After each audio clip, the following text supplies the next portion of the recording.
What's happening, beautiful people? Uncle Joey here with Bruce Lee Jr. Cato, and it's the Church of What's Happening Now, New Testament, January the 19th. What's up, dog? It's almost your birthday. That's a month away, but who cares about my birthday? I don't have a problem. My birthday. I'm not even thinking about my fucking birthday right now. The reason why we're in the Voodoo Lounge and not in the back cave today is because I fucked up my knee, and I won't know what's going on till Wednesday. I couldn't go to Austin this week. I couldn't do shit. I couldn't do Are You Garbage? Are You Garbage? So I'm very sorry, but the fucking knee just popped out again. I was going to tell people that remember when we got kicked out of that first office? Because Felipe Esparza was screaming. Yeah. And they kept, I thought I was going to say that we got kicked out of that office. They smelled the weed. They don't give a shit in this office. No, nobody gives a shit. LA, they cared a lot. They threw away our bongs in LA. Do you remember that? Because we got so high, left them in the bathroom. They threw away bongs, but that was a very rare fucking place. Somebody sent me that video. Which one? Felipe went up in the room, and the lady's banging on the door, and we're like, shut the fuck up. Yeah. Let's smell marijuana. You can't, because there was not even a window in that office. No, there wasn't AC. Couldn't move. It was a table and 4 chairs. That was it. Dude, because I think they made it, like they cut 2 offices, and they took 1 office, they made it into 2, because they had, I didn't know this back then, but they only had the intake for the air conditioning. They didn't have the air coming out. So they just put up it's like when they said they have a junior 1-bedroom and they just put up a fake wall with cardboard. Yeah, no. Dog, I went to look at an office in North Hollywood by that barbecue place. Yeah. Remember that barbecue place? Fuck yeah. Inside. And I went there and it had a bean on the valley, dog, in August. Ooh, I mean, it was 100. It's always 100 that second week of September. And I probably went in August to look at this place. And I walked in there and the walls weren't even up. It was aluminum. Okay. Insulation. And the heat was bouncing off the insulation. I wasn't in there 3 minutes and I was sweating everywhere. And I'm like, is there air conditioning? She's like, no, we don't have it. I go, how are you going to do a podcast? She's like, what's a podcast? Exactly. That's my fault. She thought we were going to have we needed an office to put boxes and maybe a shower or something. I don't even know what it was. Yeah, it was fucking crazy, man. It was. But see, anybody can get an office. You want to get an office that reflects what the fuck you're doing, exactly what we're doing up there. Yeah. That office, thanks to George, reflects what we're doing on a daily basis. But that's why I didn't want to. We needed something that we had an outside. Yeah. So we could smoke weed and just play music or whatever the fuck it is. I would choose an office, but the problem with a fucking office is that nobody works at night until you get the podcast. Then everybody works at night. And now you can't play music. Now you can't fucking, so it's just... There was a couple creepy things. Do you remember the last office? There was a producer whom I think because we kept doing videos outside. There was just a guy who I think found out where we were recording and got the office next to us. There were a couple creepy things. He hit me up for a year after I moved here. Did he really? Yeah, hey, I got an idea. That's great. 2,200 miles away. You got a fucking idea now. We were next to you for a year. And he would just watch us. Yeah. The lady who was stealing our bongs was the cute black lady. Oh, yeah? The 2 cute ladies that did something. They were gone. After fucking a month that we were there. They were gone. We came one day and they disappeared. Yeah. They were gone. I don't even know. That was the creepiest. That whole area was fucking scary. And I can't believe you would fall asleep there at night with the door open. With the door open and the lights on. What do you mean you can't believe? You gave me hundreds and thousands of milligrams. And then I would wake, because for everyone who's watching and doesn't, every other podcast in the country, they record a bunch and then it goes out 2 weeks later, a week later.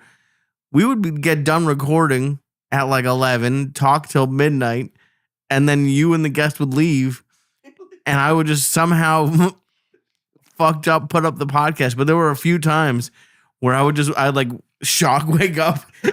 I wouldn't go to, I never once slept on the couch. I never just was all right, let's go to the couch and get, I would just fall asleep.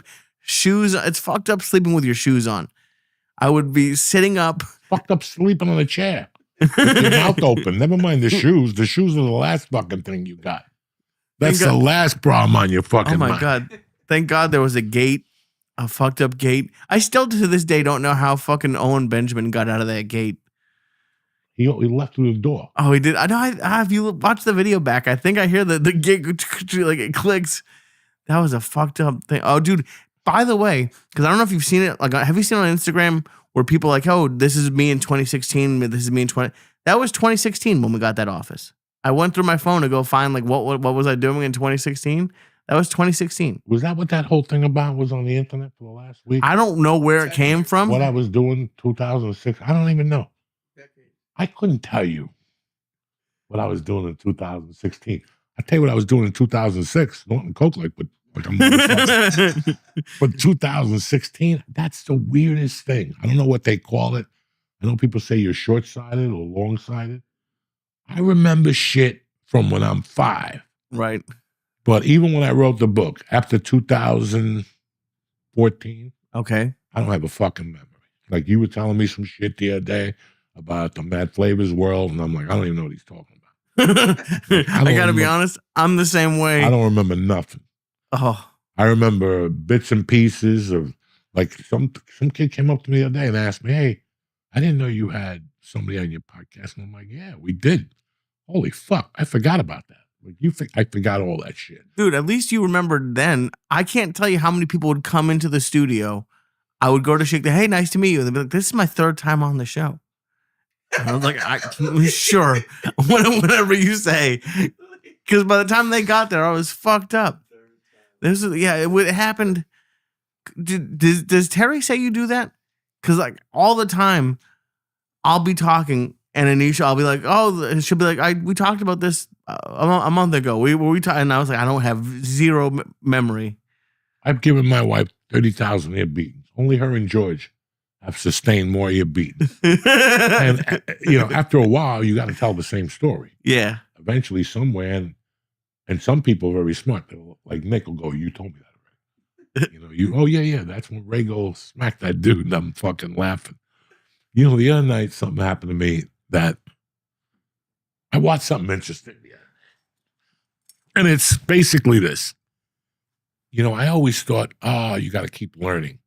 You learn every day. Something happens that you learn, something about your car, something about your neighborhood that you never knew before. But sometimes you learn shit about yourself, and it's so weird that you don't, when you stop learning about yourself is when you'll die like 2 weeks later. Like you just go, I ain't learning nothing. And you start learning about yourself and the things that, what are we talking about? Something happened to you. I'm not sure. You figured something out. The other night I'm watching a fucking stupid movie here, with my wife. Not a bad movie. And there's a scene when the reporter goes into the bar and they're like, hey, motherfucker, you wrote an article about us. And it was like an old school North Bergen bar, like an old school blue collar. And when the guy walked in and sat at the bar, the bartender told him, he goes, if I was you, this is not a good night for you. But he's like, no, I want to address the issues here. And they started arguing. And everybody was like, hey, you wrote a story about our town. This isn't what our town's about. And they started beating on the guy in the bar. And then they threw him outside. And they just started kicking him. Like 12 guys were kicking him and punching him. And it fucking didn't piss me off. It just made me realize who I was at the age of 21. I was going to say, did it make you nostalgic? I feel like you like a bar fight. That wasn't a bar fight. Okay. That's not a bar fight. That's 12 kids just chasing somebody. Okay. Like just they got a wild buck up their ass, and I kept thinking about no skiing on Bergen Line Avenue. Oh shit, I forgot about that story. That's what it ended. Like when we got over there, we were holding back Rago, but everybody else was kicking the guy. And the guy's like fucking upside down. The Hudson County Park has a street that you drive into it. And on the side, they have 2 like pillars. And I'll never forget that the snow was higher than the pillars. And when they got done with that guy, they put him head first into the snow thing. And all you saw were his legs. And I'm like, You know, for 30 fucking years, I thought that story was hilarious until I saw it the other day, and I'm like, what the fuck was I thinking? And I thought about that situation that night, and like what was going on in our world, and I'm like, when you see that, it's 12 young guys, 10 of them ain't getting laid, 6 of them ain't got no job, and the other 4 of them are just pissed off at the world because life didn't work out how they expected them to. Like somebody of their best friend's father's a doctor, so they fly to Japan. This kid, you have to go to fucking Seaside Heights to, that's your big vacation. And you have like this anger. Yeah. Like this inside. Like I just saw it. I'm like, oh my God, that's me. And I'm like, oh shit. I only did that once, would jump around. And I was really pulling Rago off the guy and laughing because he kept saying no skiing on Bergen Line Avenue, which is the same school of thought I'm from. You know what I'm saying? You want to ski, you go in the mountains. But you look at that stuff and you're like, you just see a bunch of, people's lives aren't working out. So they're taking on this poor bastard with a few good kicks, and you feel good about yourself. When you go back in the bar, you're like, yeah, that was great. I think I broke his rib, and you're like, what the fuck? But I was thinking about, like, I know I got a couple of hate emails about my opinion last week on the Minneapolis situation. And that was then. See, guys don't know me. That was then. Okay, and it's like I was telling our dear friend on the phone, I go, that manslaughter, whatever we thought it was what it was. But now what's going on is fucking pathetic. And it's pathetic on the fucking people protesting.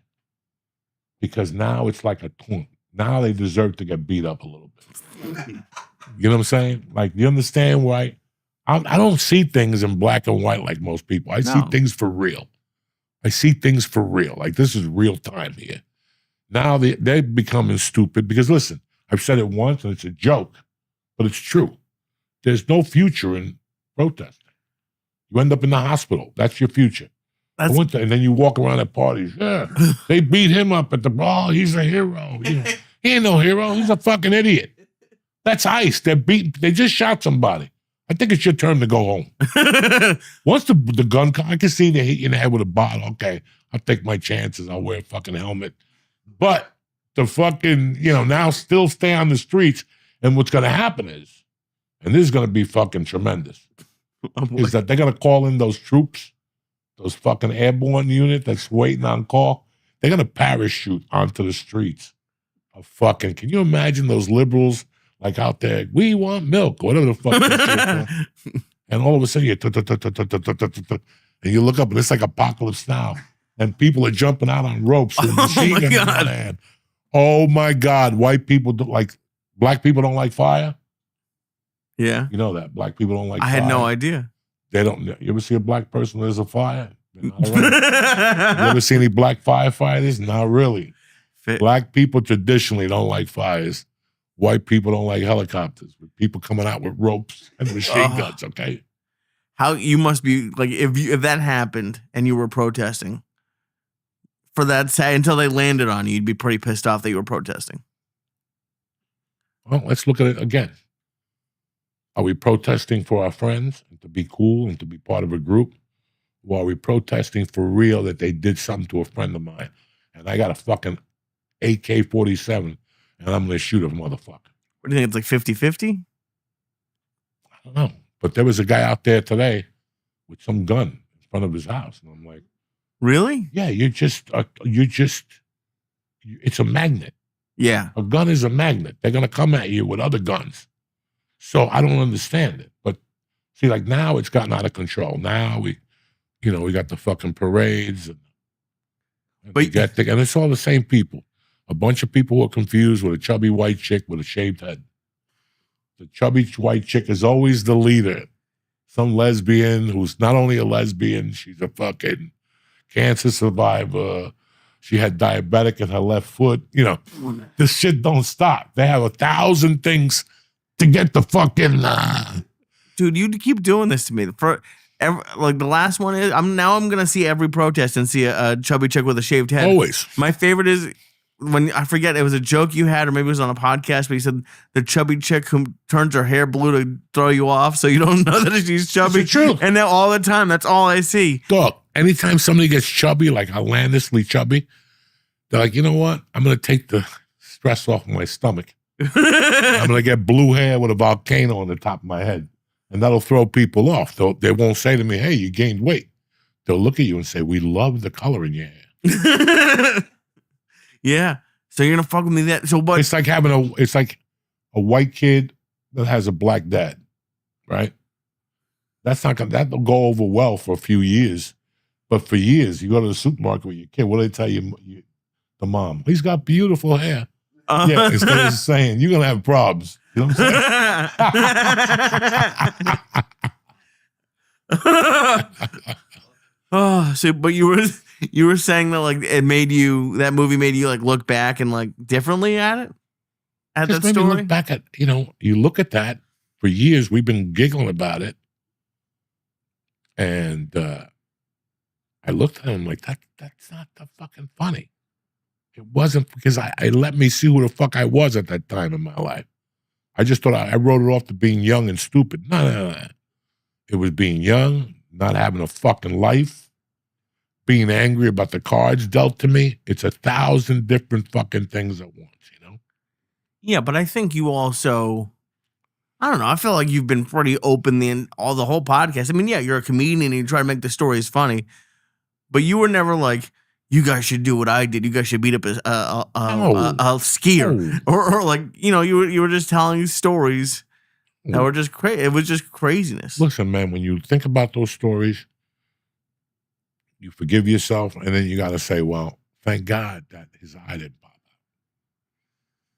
Thank God that somebody didn't hit him in the head with one of those skis.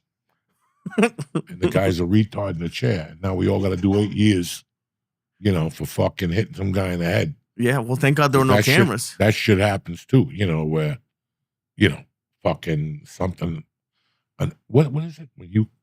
If somebody dies during a felony, you get charged with murder. Yeah, fuck yeah. Right. So it's the same thing. Like, you went out to have a good time, and all of a sudden, fucking somebody's eye pops out. But didn't even I heard bouncers, and not that I would ever be a bouncer, but when I was a kid, I heard this story, and this was why in my head I was never a bouncer, not because I'm fucking short and chubby, but a bouncer, or if you get into a fight at a bar and just randomly punch somebody, or they punch you and you punch them back, they hit their head and they die, you're going to jail. You're going to jail. You're going to fucking jail. It's really amazing. That's why when I go into a place and I see a bouncer, yeah, first thing I ask myself is, what can he possibly get? How much money can he possibly be getting to work a Saturday at a fucking seaside club bar? 20 an hour, maybe 120 a shift, to fucking put yourself in that risk of, because, yeah, most nights nothing happens. Right. But there could be that one night where the guy's Indian, he's been drinking gin all day. He comes in. Different Indian. And he wants to shoot an arrow at your fucking head. And you have to deal with that. I mean, what are you going to do? Was it worth the paycheck? Dude, I heard that the armored truck, the bank delivery drivers, get 15 an hour. Get 20 an hour. No. Maybe, I don't know. Maybe I'll look it up. I thought maybe, and this was years ago. Would you take that job? No. 15 an hour right there. Still. No. I don't, it's not you make much. 25 delivering at Domino's. I know. It's really not much. No. It's surprising. You're an armed fucking guard. We'll have to look it up during the break. I thought fucking guard. There's got to be. Listen, you're not making $300,000 a year, but you're getting 150, 170, 180 plus benefits. You get union. You get a fucking will. You get vision. No, according to Google, it's 21 an hour. No, armored truck. Yeah. No fucking way, man. That's for a Puerto Rican armored truck. That's for two guys that say they're security. No, man. Fucking what are UPS drivers, man? They make 100 plus. They make a lot. And they don't have a gun. Yeah, no, dude, this is why it blew my mind, is who would want to be... I don't fucking get it. I don't get it. Oh, my God. Because I wouldn't listen. You have a certain type of security job. This is a security job where it was guys that wanted to be cops. but couldn't climb the ladder. You know what I'm saying? They couldn't fucking shoot the 22 targets. They're like Stallone in Copland. They were deaf in one ear, you know. So they get those little security guards, and then they get attitude. Right. You know, it's like they get attitude. And then you get guys like, listen, this is just a job. I'm not gonna shoot nobody. I ain't gonna arrest nobody. No shoplifting. I don't give a fuck. Right. It's just a job so things don't get out of hand. Now, we grew up with somebody who used to run security at bars. I do know this for a fact. He used to, like, a bar would open up like a club. And he would come in and go, I'm going to do security here. I'm going to bring my own people. Those guys were making $450 a night. And that was 30 years ago. Wow. But were they like ex-army or something? Hoboken, yeah. Hoboken at a club. They were all professional security, and they were getting $450 a shift, like 8 to 2, 8 to 3, whatever. Hoboken. That's fantastic. Again, but it's a club. It's instead of it being a bar where you have one fight that could turn into 3, there could be 4 different fights. No, that sounds. I couldn't imagine. The first fight, I would just quit. I would just walk away. Like never in my life. It used to blow my mind when I was a kid. Like, let me ask you this: when you watch like a action movie, and like there's the bad guy, and they have like the henchmen that just like are there like hired, whatever. It always blew. Like I was like, who would sign up to have to almost get murdered? Like, are there people who actually do that? Like, are there criminals who just are like the soldiers or whatever? And like, I can't imagine they make enough money to do. When I first moved to Aspen in '83, I moved to Snowmass, and I was walking around one day, and I started talking to this white dude, non-assuming white dude. You know, hey, how you doing? Oh, you're from Jersey? Yeah, I heard the accent. Oh shit, yeah, you're friends with this guy. We just started talking. And I kept seeing him, and one day I asked him, I go, do you work? And he goes, yeah, I own a bodyguard school in Aspen. And really, he goes, yeah, come to the office and check it out. And so I went up there one day.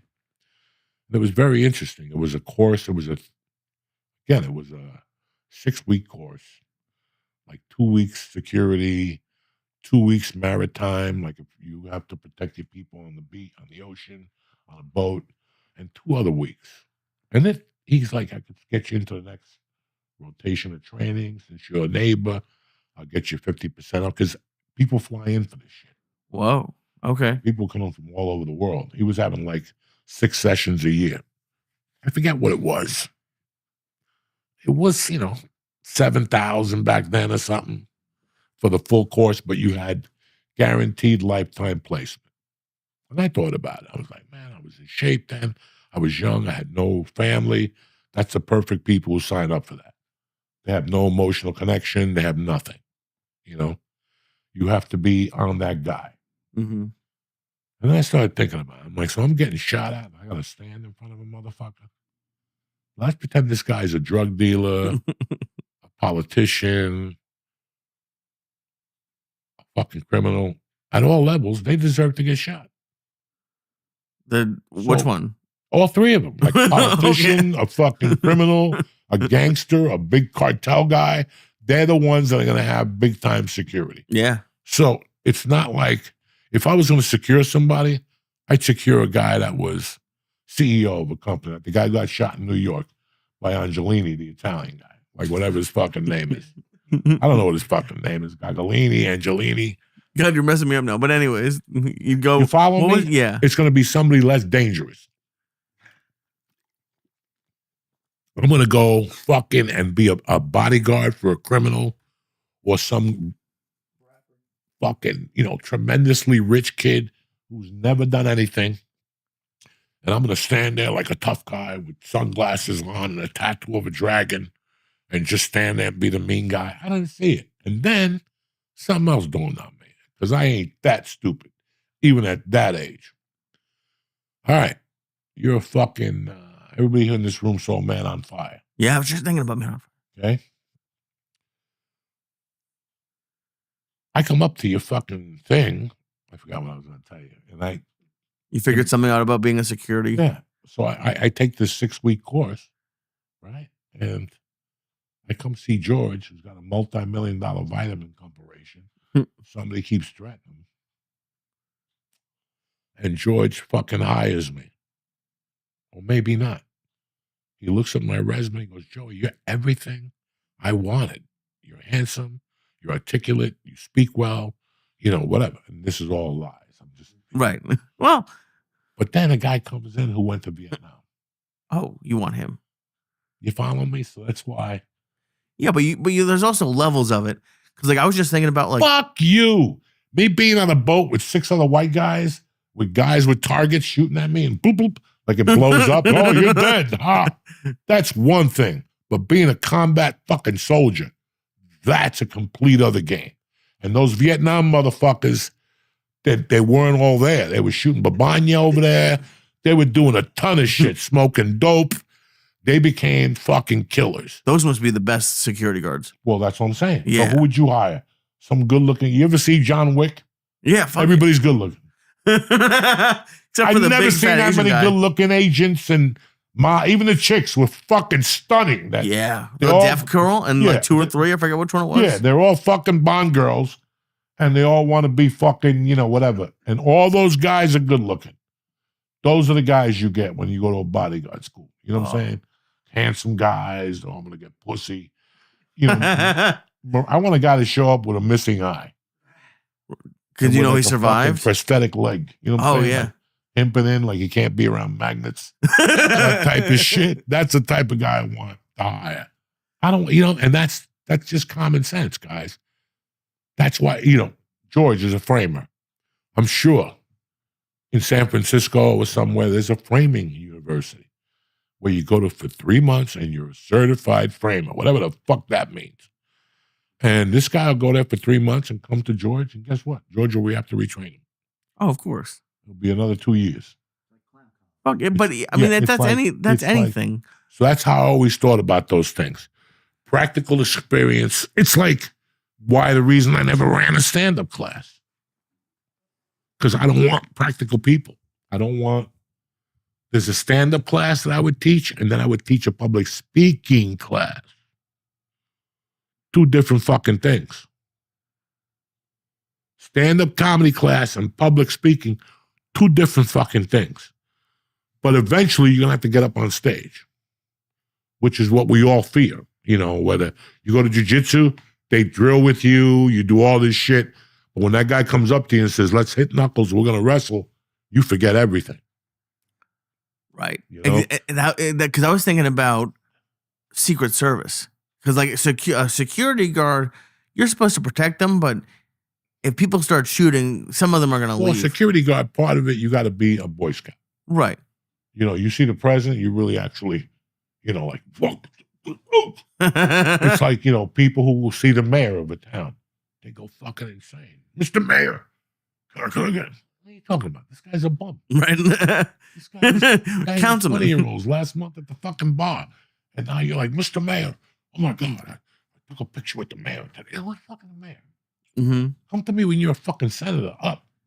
Fucking mayor, what do I give a fuck? Right. So it's the same kind of shit. That's why I never really wanted to train in something. That's why I'm really proud of you, me, Becky, Pedro, because with stand-up comedy, it's not about schools or contests. It's about being in the field. Yeah, but did you ever wish there was some sort of degree or just something to get all, because there's a lot of people who are doing it who shouldn't be doing it. Doing what? Stand up. Bro, it's an art. Everybody has a different form of fucking expression. So I can never knock somebody because I don't know where they're going with that.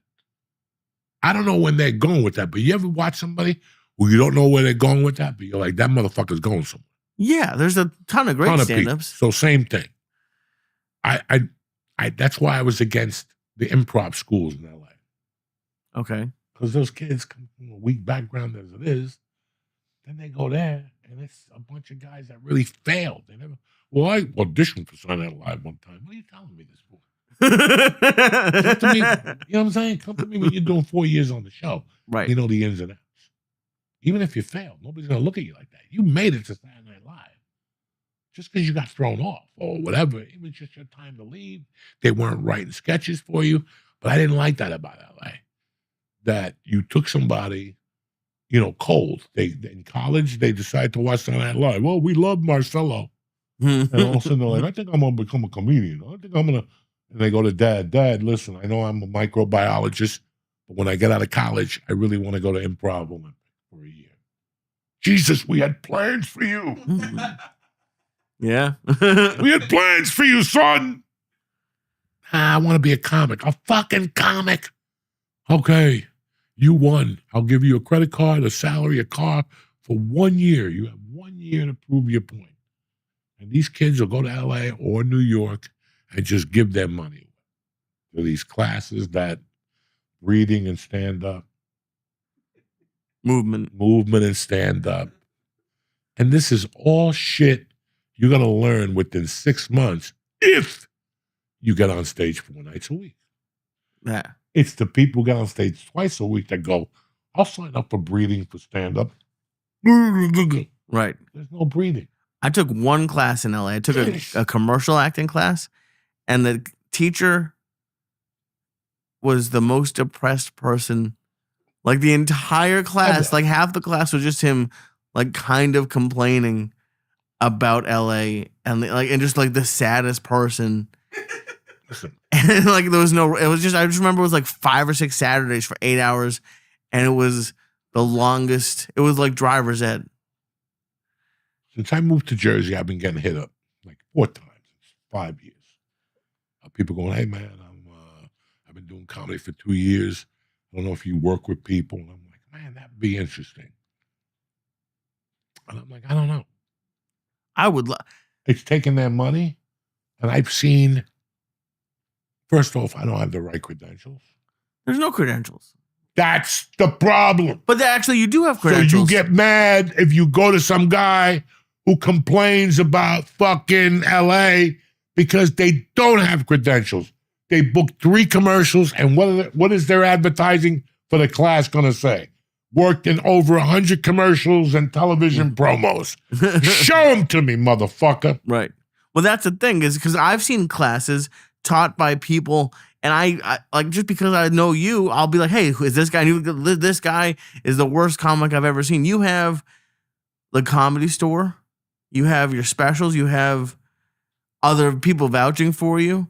Like that's as someone 35 years of experience. Right, but that's the thing. There's Big people difference. who have 35, because I just started stand-up. I was doing open mics. I see these ads for stand-up classes, and it's people like who now I know are terrible, but when you're first starting out, someone could be like a really good schmoozer or have 1 TV credit, and you think, you're like, hey, that what for $300 they can't be like, and you don't know that you're getting fucked over, because there's like a lot of bad comics teach classes. Well, here's the other end of this. I'm protecting you on this. Okay.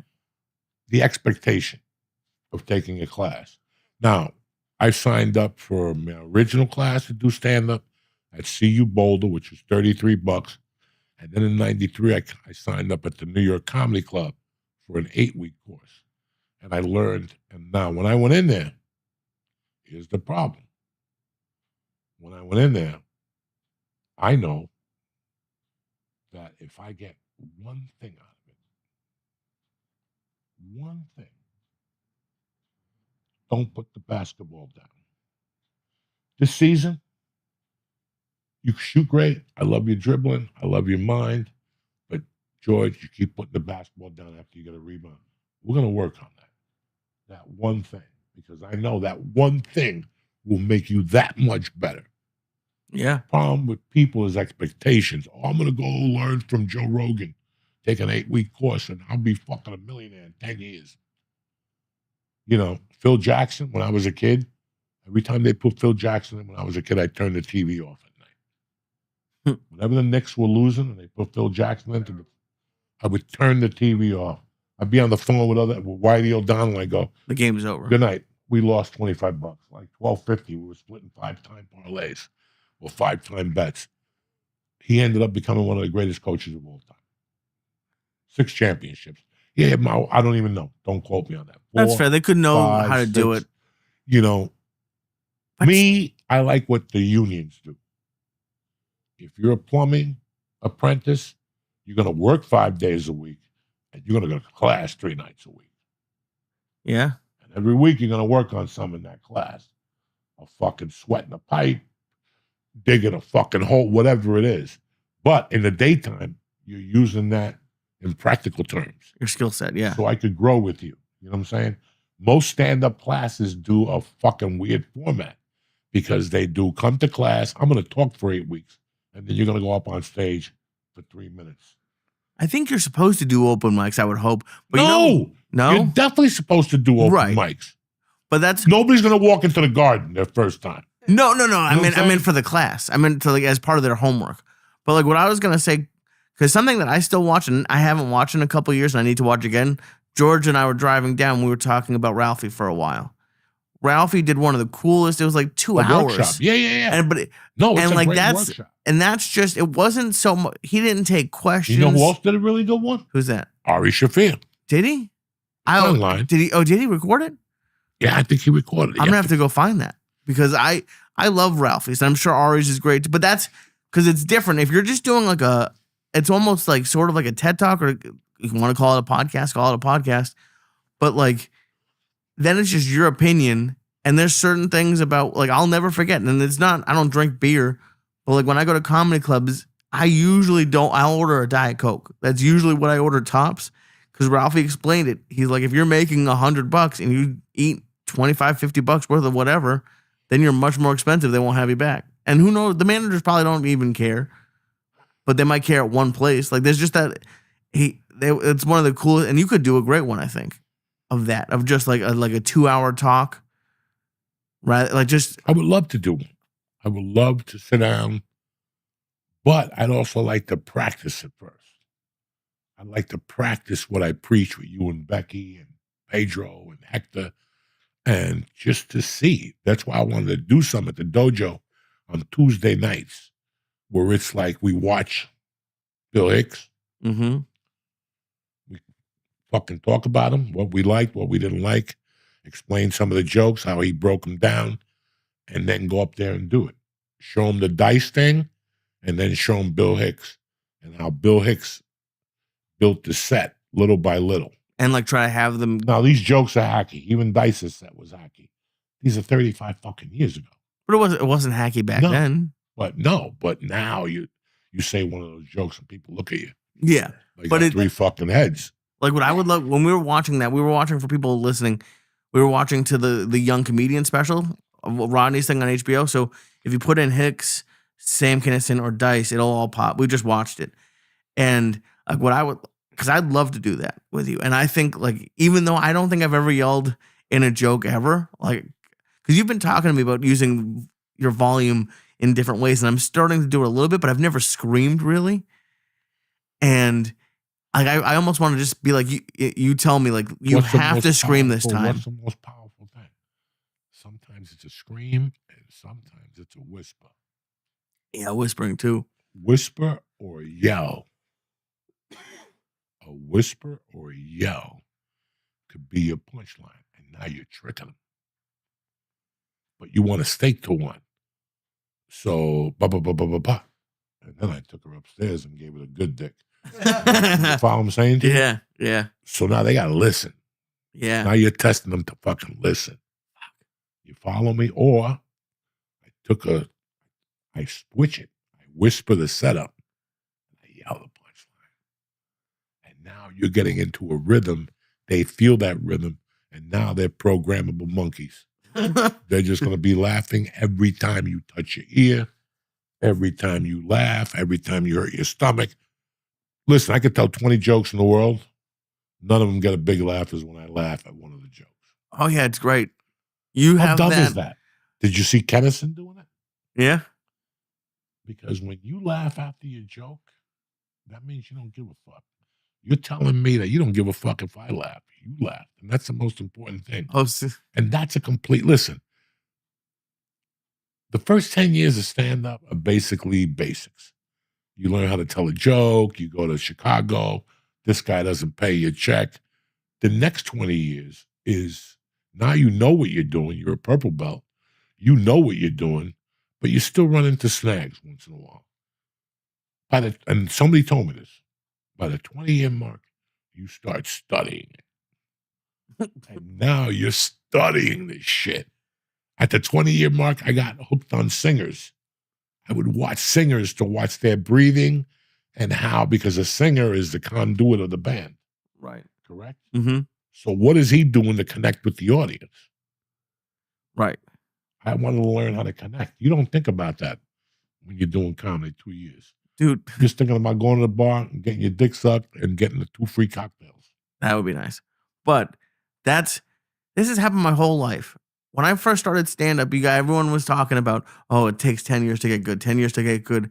I'm finally in my 10th year, and now there's another. It's like, I feel like my whole life, everyone's like, when you get here, you're going to be, everything's gravy after that. And then as soon as you get there, they move the goalpost every fucking, and I know I'm really working. I'm not moving it on you. No, I know you're not. That's always been my philosophy, because I remember doing comedy 15 years and thinking I'm Joey Bananas and sitting in the main room and watching Paul Rodriguez destroy like on a Tuesday night. And I'll never forget, like, just sitting there. Mitzi sure looked over at me. She goes, "That's 20 years." Yeah. And I'm like, God damn it. You fuck. Dude. But 5 in a comedian's world, 5 in anybody's world is a lot. Why do you think people just don't join the army? Yeah. Because you hit me with 18. I got to do this for 18 fucking years. These kids today grow up on 10-second videos, 30-second videos. They can barely do something for 2 fucking weeks. People are saying that schools' enrollment is down because parents are looking at their kids going, "You're a stupid motherfucker. Yeah. You've been sitting all day playing video games and scrolling. Mm-hmm. 10-minute fucking thing. Nothing's going to stick in your fucking mind anymore." No, it doesn't at all. So people don't want to put work in. And this goes back to framing. This goes back to politicking. This goes back to anything. You know what? You have goals in your head, but guess what? And this is what I tell people. George, when we were kids, Pennzoil had a fucking motto, and it was money. And it's this easy. You're either going to pay me now or you're going to pay me later. So I'll tell you what. I know you want to be a YouTube guy. You're doing comedy 3 years. You put a video out. It gets 3 million views. You did something. And now clubs are calling you the headline. You ain't no fucking headliner, but you don't know no better. Because I would have done the same thing, you know. And you're going to go out there and it's going to work for about 6 months. And then you're going to fall on your fucking face. And then you're either going to become a fucking Radio Shack attendant. Can't do that anymore. Or you're going to or you're going to sit there and realize how you're going to come back now and what's going to be different. You know, you didn't put the work in and they awarded you a trophy. Guess what? Now you got to put the fucking work in. But Joey, I can't see myself featuring now, bitch. How bad do you want to do this? Prove yourself as a feature and you could become a headliner again. Yeah. And that's what's great about comedy, that you could, bro, you're going to get setbacks. But listen, right now I have a setback. I can't be lumping around with this leg. But you know I'm up early trying to write shit every fucking day. And I'm journaling and I'm doing all that because I got to keep something fresh. Yeah. You know what I'm saying? You got to keep something fresh. So this is a constant thing. You know, Nick looking to take over the fucking world with politics. He's got a plan, but guess what? In a year, somebody's going to come to him and go, "Listen, there's a fucking soup kitchen that's run by a lot of people that have a lot of money and a lot of influence. They want you to go run it for 6 months. You run that, you could be the mayor of any fucking town." Yeah. And like, you know, I was just going to ask you. That happens. People like that happen. This shit happens. And you know what? You get mad at first, but it's giving you more time to prepare for your fucking job and to do it correctly. What do you think about taking gigs that like you're going to lose money at that point early on?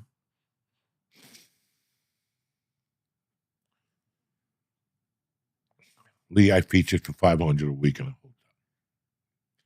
hotel. $500 a week is nothing. That's still what they give you, by the way. Yeah, it's still what they give you, 30 years later.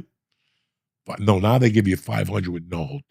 Yeah, it's usually the headliner giving you a hotel. So this is when you look at what you're doing and what your life is. I don't want you to take a losing week. I want you to take a break-even week. That's a big difference. A losing week and a break-even week is a big difference. Now let's get down to why are you going there? Is it for the set? Is it for the club owner to see you? There's variables. And nobody's going to see you. And I got to fly all the way to Tacoma, Washington to get $400. And I get the same $400 from Syracuse. I'm going to Syracuse. Right. But the reason why I'm asking is, at this point right now, you should not be losing $1. You should be coming home saying, hey, I made $55. Yeah. No, that would be That's the plane ticket, the meals, the hotel, compared to what they're paying. Right. No, absolutely. And the reason why I'm asking is I feel like I learned so much during feature weekends. And I always try to watch the headliner. You do. But like now I want to feature for every night. I don't want to go broke, but if I'm at least breaking even or losing a couple $100, if I could spend one weekend watching you, one weekend watching Josh, one weekend watching Craig Robinson, I don't anybody, and just like I feel like a feature. How about weekend, one weekend watching Josh? Yeah, exactly. And then the other weekend watching somebody else, or maybe not. And then 2 weeks planting your own fucking flag. That's what I have been thinking about a lot the last couple of weeks. Is I have to start doing longer sets more often. Not at clubs. I'm not asking but I need to, because that going from 10 or 12 minutes to 55 is a huge jump that I am nowhere near ready for. At the 10-year mark, I was getting $600 from Miami for Wednesday through Sunday. I was getting $15 to set at the store. And I was probably getting $1.25 from Joe to open for. And I remember I left LA twice with no schedule. Like, I had 3 months and I had 3 weekends of shows. And I would just get on the bus and leave. And meet comics. Get to that location, work the weekend, talk to people, blah, blah, blah, blah, blah, blah, blah. And all of a sudden, I call this guy. He's always got a fallout. You call him, hey, I got referred to you by George. Listen, I don't know you, so I could only give you an MC week. Bring it. I'm out here. Yeah. And now I'm out here already. It might be a guest spot. So, no. You're getting something. You're picking up cash.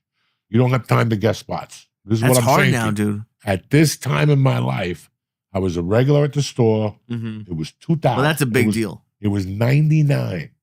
It was before I met Terry. Okay. Yeah, it was $99.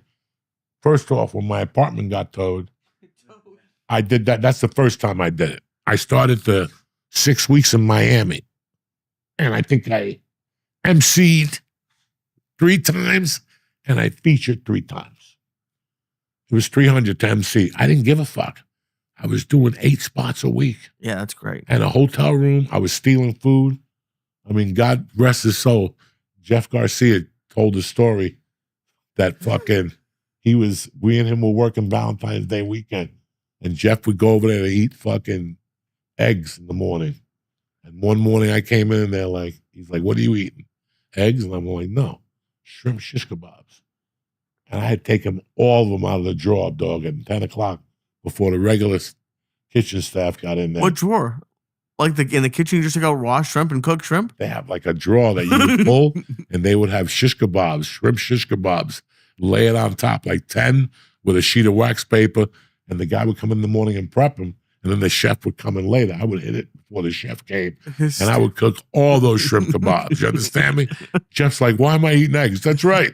Why are you eating eggs? I used to smoke Lucky Strikes because in those days, the club promotional girls would come around, and the popular cigarettes were not Lucky Strike no more. So they would give you Lucky Strikes. I could smoke Camel Lights and pay $6 a pack, or I could I could smoke Lucky Strikes that taste like shit, but they're free. You know what I'm saying? That's a hard one to turn down. So I would go to Miami, even though I was getting $300, I wasn't paying for a meal. I was going to the movies for free because if you're the comedian, you get to go to the movies for free in the same mall. Wow. But you'd bus from LA to Miami? I flew that time. I had the club send me a plane ticket. That's when I had that credit card. Let me ask you. I had the club's card, the numbers written down, and I would call the manager and go, hey, you got to open? Yeah, come on down. I got like 3 weeks for you. All right. And then I would call the airline and fly down there on the card from the club, dog. Joe Chadwick was his name. Dude. He gave me the credit card to use one time. I used it for about kept 2.5 years, dog. They never caught it. Oh my God, dude. All of the comics who are listening who are like hosts and features right now, we're lucky. Some clubs will be like, if you're a feature, maybe you'll get a hotel room. Maybe, mostly no. Hosts, you're lucky to get like $25 in cash added to your check, which gets taxed. Like it's, oh yeah. It's but this is what I was gonna ask you. Could you have done as much as you did without the Comedy Store credit? Or what? Without did the comedy, when you were in Miami or wherever and you had no spots, but you could say, hey, I'm passed at the Comedy Store, I think that would get you, at least now would I think it at least get you some spots. When I got to LA, it opened up the door a little bit. People would be more, they'd hear me out. Right. Hey man, George, how you doing? I got your number from Nick. Listen, Joey Diaz, I'm a feature act. I'm a regular at the store. I want to know if I can come in and feature one week. Well, send me a tape. Go fuck yourself. Like, bye. I'm not sending you no tape, bitch. I'm in LA. Right. I'll tell you what I'll send you. A roster from the Comedy Store. See who I'm working with. And see what your guys are doing down there. And we'll take it from there. But if you didn't understand that conversation, I wouldn't even fucking want to talk to you. Right.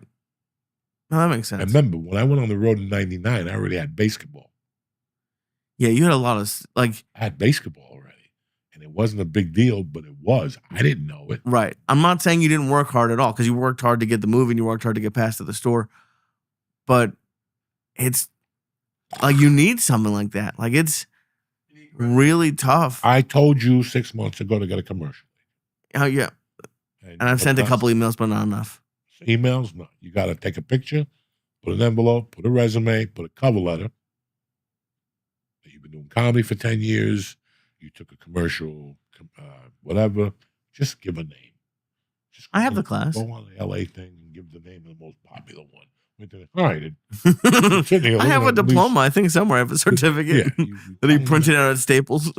Yeah, you just, and that's, I've always told people that comedy is one thing. Now you want respect.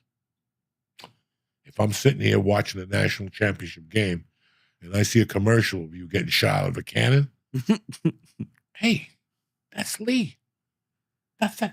Yeah. Where's my fucking phone? That's Lee. Holy shit. All right, now when I see you, I'm not going to tell you I saw the commercial. Right. I'm not going to say, hey, look who I saw. I'm still going to treat you like a dick. But in the back of my mind, this kid could do something. I do have to treat him a little different because I don't want him barking back at me in 10 years. Yeah, they definitely do that. Do you follow me? So that's why people don't understand. Now, did I know about this shit? No, I didn't know about this. Nobody told me this. I found out. Yeah. I found out. How much it helped. I fucking found out. And it was just amazing how much it helped. And then Mad TV helped because you're a comic. And that helps.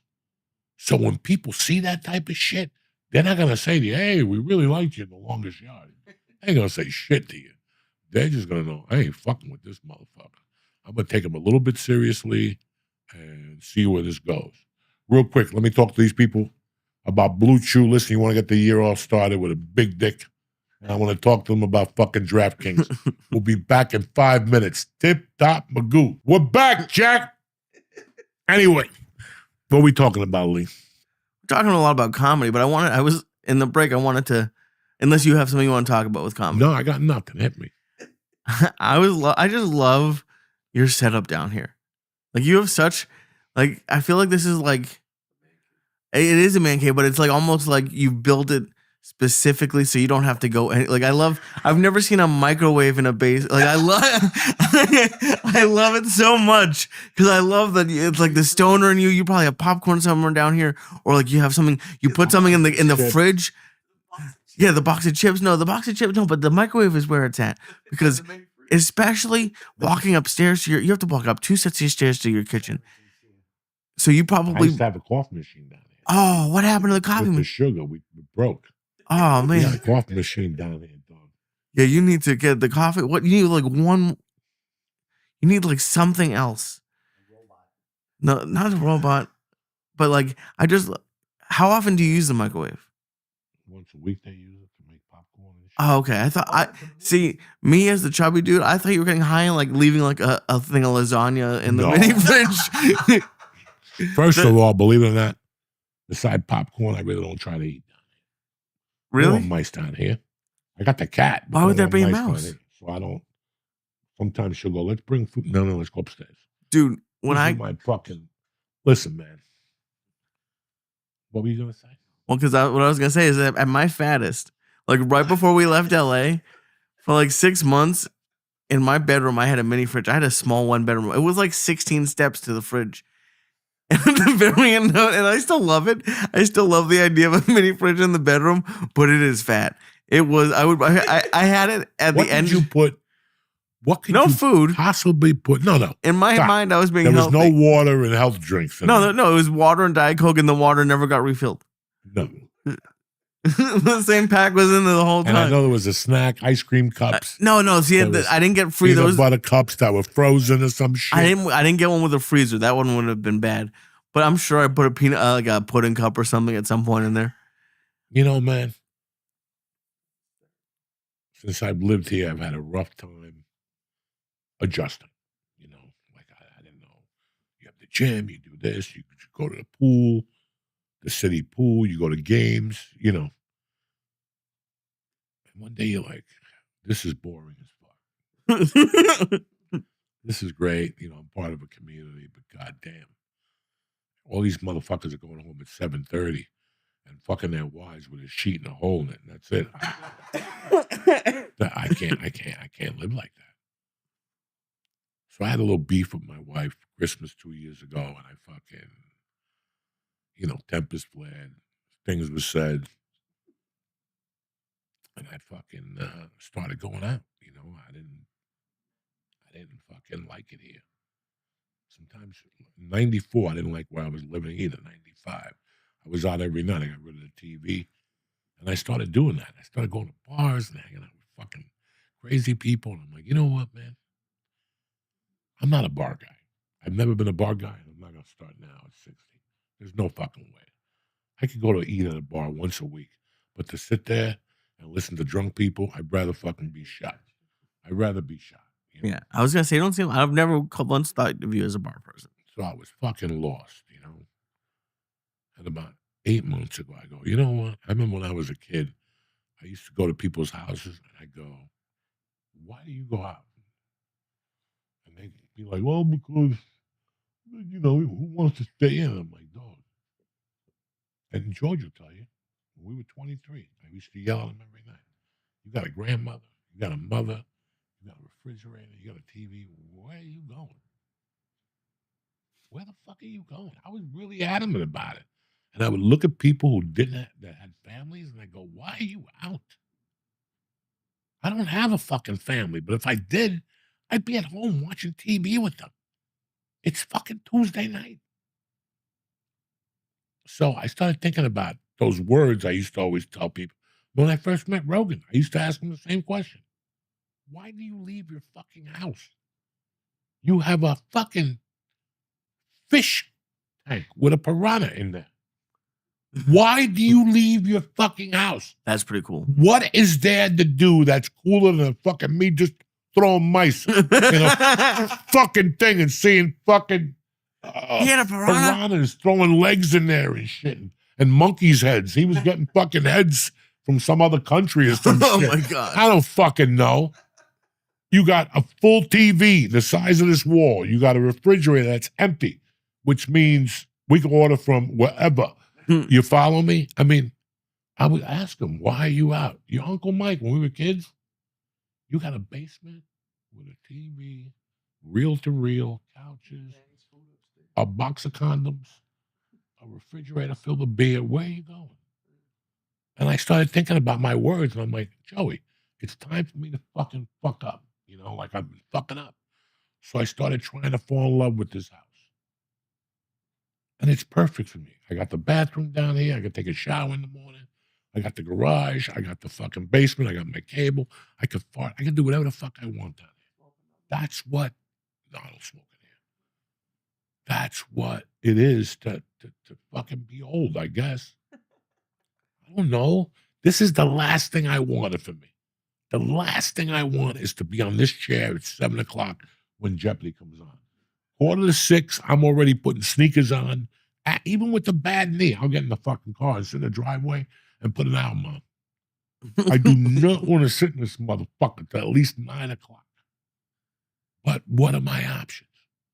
You want me to get in the car and go for a ride and sit at some bar I don't want to be at, or end up at fucking a strip club that I really don't want to be at? I feel like a relic in those places. So do the best thing. You know, I was hoping to have this fixed. Like, you got to give me the app to have the guy come over and have the pictures up. We're going to refix this again. We're going to get new couches. I guess she wants to get, I don't know. Fuck. It's going to be sad when you get rid of this couch. That's perfect for you. Make everything. I got books next door. Thank God for Bob Lalingus. I got 2 computers. I got a lap one and a real one in the back. Where do you want me to go? Nowhere. Where do you want me? You want to go to a restaurant? Hey, how you doing? They go by. Yeah, give him a drink. Fuck you. Fuck you.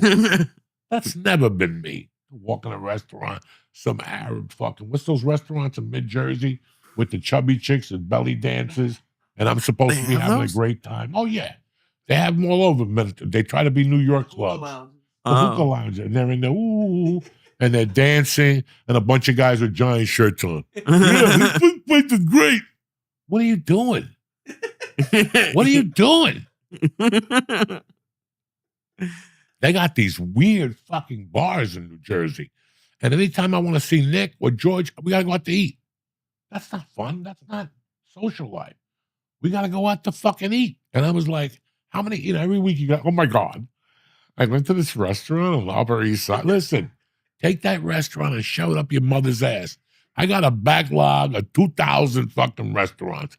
And you want to fill me in with some other shitty fucking restaurant because they gave you a towel in the beginning. You know, I don't give a fuck. That's a nice towel, though.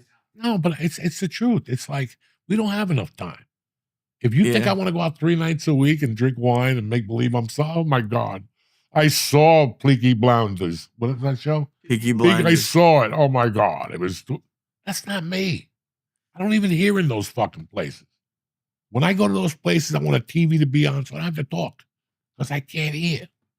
Right. You want to watch a game or something. You know, I make believe I'm watching a game. I'm sitting there thinking about eating ass and fucking mugging somebody when I was 12, just looking straight ahead so nobody will talk to me. You know, if there was a place like a club or whatever that was like 10 to 15 minutes from here, would you go out 3 or 4 nights a week? Yeah. Yeah, absolutely. But again, it's a club that's down here. How many people want to see me 4 or 5 nights a week? They don't. So there's a couple locations around here that I could. But it's a long drive for you. Like a Wednesday, once a month. I put a call into the guy last week. So we talked a little bit. He's got a show running in there now. But he goes, I'm going to try to get rid of him and put you in here. So, but yeah, I would do things like that. But again, for me, doing a show now is not what it used to be. Like, I could care less about 3,000 people. I like to do a show with 80 people and a bunch of comics, and we could sit afterwards, smoke pot, and talk about our set. That's what I'm into. Nerdy shit. That's what comedy's about. You have to do the nerdy work before you start doing theaters and all that shit. How come that set worked? What words did he use?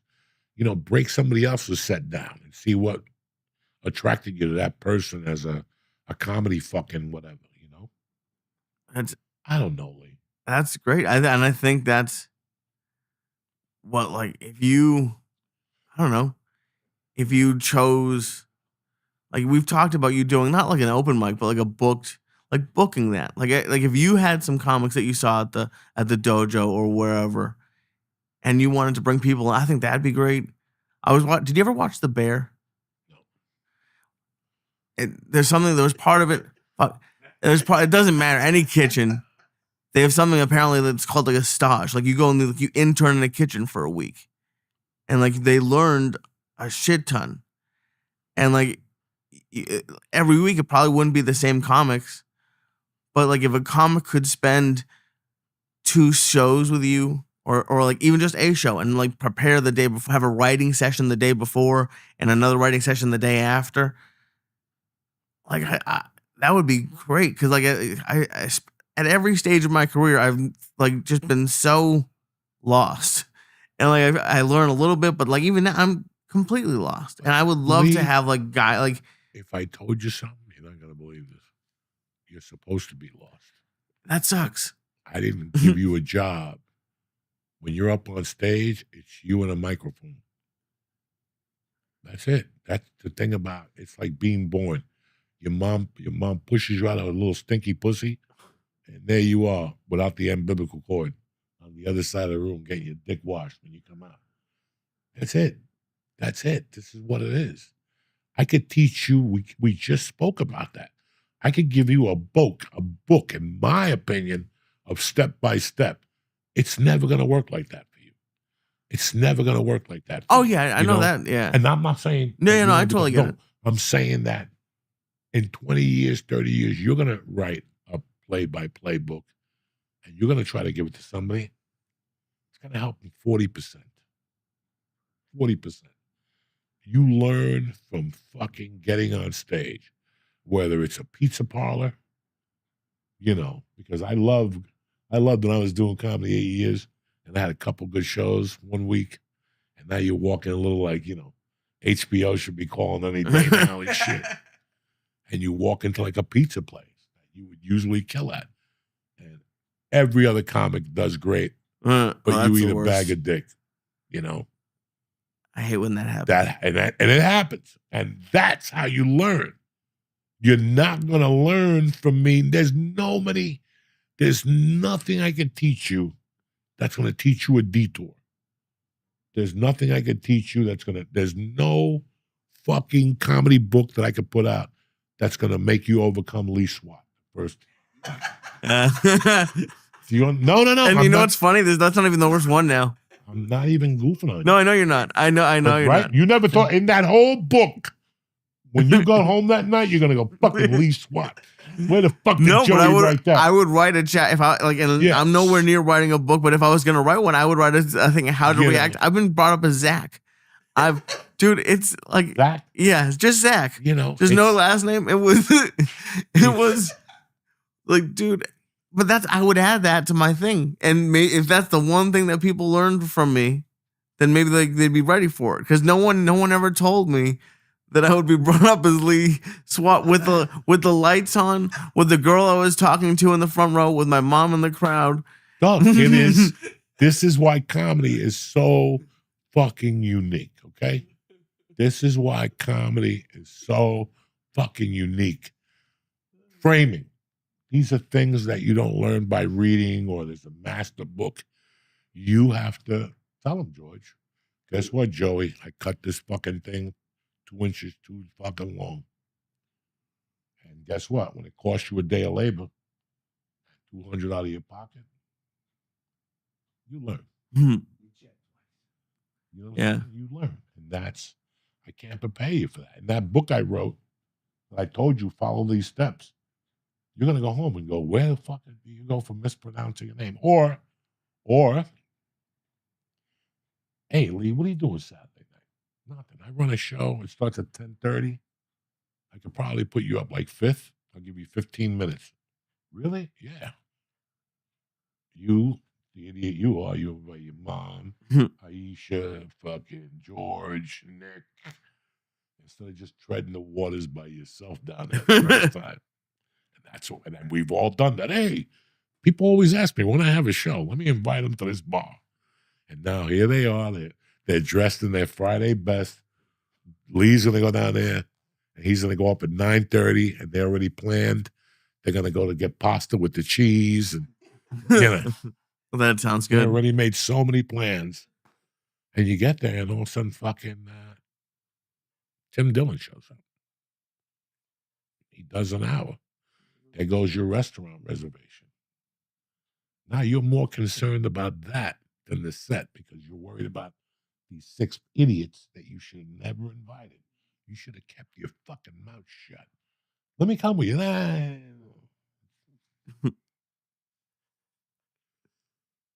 Because that's going to happen.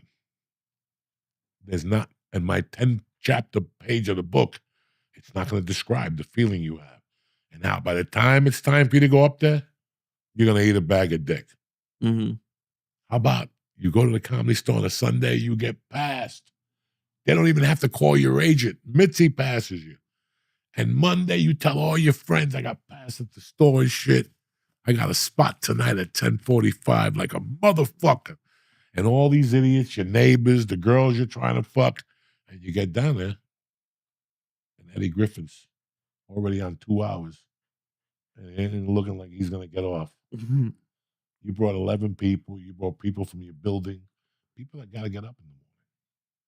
Now you're all sitting there like, you can't buy you can't buy them all a drink because they'll bankroll you. Hey, let me at least buy you. You gotta hide from them and come in every 30 minutes. You can't even do that. You can't even go. It's all like you can sneak through the club and be like, yeah, I'm going up in 2. And then when there's 2 people left at 1:45, I look up and go, Lee, you ready to come up here? And you're like, no, really. Yeah. That happened to me. I got passed at the Comedy Store. The whole building came. I opened my fucking mouth. We'll come. 10:45, we'll be there. Fucking, I had 30 people in there. Eddie Griffin was at 2 fucking, he ended up doing 4 hours and finally called my name at 1:45. Oh, and I was basically drowning in my tears. Your first spot at the store, and this is how, there's not a book to describe that. No. And there's not a book to describe that feeling until it happens to you. Oh my God. That Can you imagine? He was on stage for 4 hours?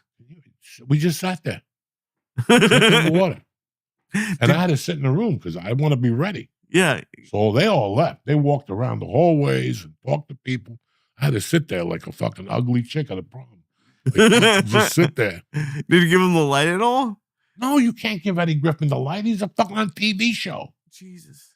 He was on a TV show at the time. There's no light? There's 4 hours? It was Mitzi Shaw. What if you go to the Laugh Factory and Chappelle's doing 4 hours? At least you feel better because one of the girls that comes in is going to go, at least you got to see Chappelle. Shut the fuck up, bitch. You came here to see me. Fuck Chappelle. And now you hate Chappelle for the rest of your life. Oh, I'm sure. You'll hate him because he bumped you for 4 hours. So now people go, hey, did you see Chappelle's special? Fuck that motherfucker. Why? Don't you like him? I got personal reasons. What happened? No, because you don't even understand. I'm nowhere close to getting past at the store. And just the idea of someone running the light by 3 hours and 45. At what point did you just give up and just like sit in your... Dog, all those dudes used to run the light. Andrew, the other fucking prick. They used to run 4 or 5 hour lights, man. And people be there. I remember the one dude had a show on a Sunday at 9. And he got all these comics to do 15 minutes apiece. He didn't put the first comic on until 11:15. And he made all those comics bring people? No. He sold out the show himself. But he told these young comics, come on down. Let me give you 15 in front of my audience. He didn't fucking put them up till 11:15. Jesus. And after he went up. That book doesn't prepare you for that. And No, that's why I tell people, do your time. It's very important when you're a respectful comic, no matter how big you get. No matter how big you get. You got to be a respectful comic and respect other comics. I never ran the light at the store. I never got a warning. In fact, I ran to get out of there early. Mm-hmm. Those people that the light comes on, they torture the light for like 3 minutes. Let me tell you one more thing. Motherfucker, get the fuck off that stage, bitch. Yeah. That's a problem we have. We don't have people that'll go, yo, get the fuck off the stage. I've never run into that. Now there's nice people. Yeah, people don't. Be nice. People run the light and it gets around, but it's like 2 minutes, 5 minutes. Like that's like probably the most. I have a friend, a dear friend, that loves running the light. And I won't use him.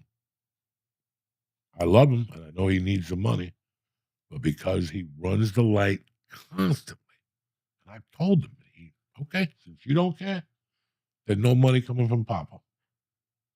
I can put him on all my shows. I love him that much, but he won't stop running the fucking light. Done. That's the most disrespectful thing you could do. Yeah. You know, I came up in Seattle where they had a 5-minute light, and by 6 minutes, you had to be off the fucking stage. And if that light turned to 7, you got a month suspension. Good. And if you were in the contest, you got disqualified. They're even more strict. Like now contests are like, if you go over by like 5 seconds, it's like not even. No, it's 6 fucking minutes. Yeah, they want. Wrap it up at 5:30, bitch. Give them a hard, open up with a minute. The second minute, you go into your fucking monster bit. And I'd rather you leave on that than tread the light and let them laugh. Let them, in front of a contest, the judge is all going to remember is that last fucking thing anyway. Mm-hmm. But we'll talk about that some other time. I'm not a contest comic. We play for real. We ain't playing for no contest. Fuck contest. In front of 5 partial judges. 2 of the judges know the comic from the comedy club. All of them. Yeah, so I'm not doing that. I don't play that shit. But anyway, where you at this week, cocksucker? Batavia, Illinois, the Comedy Vault, Batavia, Josh Wolf, January 22nd to 24th. What airport you flying into?